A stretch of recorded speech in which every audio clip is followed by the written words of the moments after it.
Hello.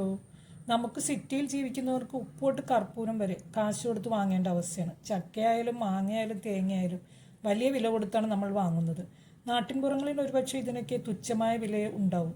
ഒരിക്കൽ ഞാൻ ലുലുമാളിൽ നിന്ന് പച്ച പപ്പായ വാങ്ങിയത് കണ്ടപ്പോൾ അടുത്തു നിന്ന സ്ത്രീ എന്നോട് അതിശയത്തോടെ ചോദിച്ചു, ഇതൊക്കെ കാശ് കൊടുത്ത് വാങ്ങുവാണോന്ന്. ഫ്ലാറ്റിൽ ജീവിക്കുന്നവർ ഇതൊക്കെ കഴിക്കാൻ പിന്നെ എന്ത് ചെയ്യും? ചിപ്സ് ആയാലും ശർക്കര വരട്ടി ആയാലും മിക്കവരുടെയും അവസ്ഥ ഇതുതന്നെ. പിന്നെ ആർക്കും ഒന്നിനും സമയവുമില്ല. ഫ്ലിപ്കാർട്ടിലും ആമസോണിലും ഒക്കെ കുറച്ച് വില കൊടുത്താലും ഇതൊക്കെ നമുക്ക് കിട്ടും. ഈ അടുത്ത് സിന്ധു കൃഷ്ണ അവരുടെ ബ്ലോഗിലൂടെ പങ്കുവച്ച ജാക്ക് ഫ്രൂട്ട് ചിപ്സ് നല്ലതായി തോന്നി. അത് ഞാൻ നിങ്ങൾക്ക് വേണ്ടി ഷെയർ ചെയ്യാം.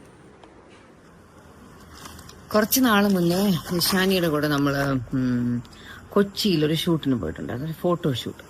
അന്ന് അവിടെ നമുക്ക് മേക്കപ്പ് ഒക്കെ ഇടുന്ന ലക്ഷ്മി സനീഷ് വന്നപ്പോൾ ഇതുപോലത്തെ ഈ സെയിം കമ്പനി ആയിരുന്നില്ല, എന്നാലും ഇതുപോലത്തെ മധുരമുള്ള ചക്കയുടെ ചിപ്സിന്റെ ഒരു പാക്കറ്റ് കൊടുത്തു.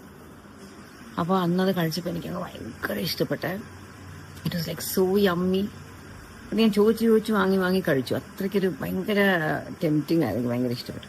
ഇതിൻ്റെ ലിങ്ക് ഞാൻ ഡിസ്ക്രിപ്ഷനിൽ കൊടുക്കാം. ആവശ്യമുള്ളവർക്ക് അവിടെ നിന്ന് വാങ്ങാം. നിങ്ങൾക്ക് എൻ്റെ വീഡിയോ ഇഷ്ടമായ ലൈക്ക് ചെയ്യുക, സബ്സ്ക്രൈബ് ചെയ്യാനും ഹൈപ്പ് ചെയ്യാനും മറക്കരുത്. എൻ്റെ വീഡിയോ കണ്ടതിൽ ഒരുപാട് സന്തോഷം. ഇനിയും നല്ലൊരു വീഡിയോയുമായിട്ട് വരാം. അതുവരെ ബായ്.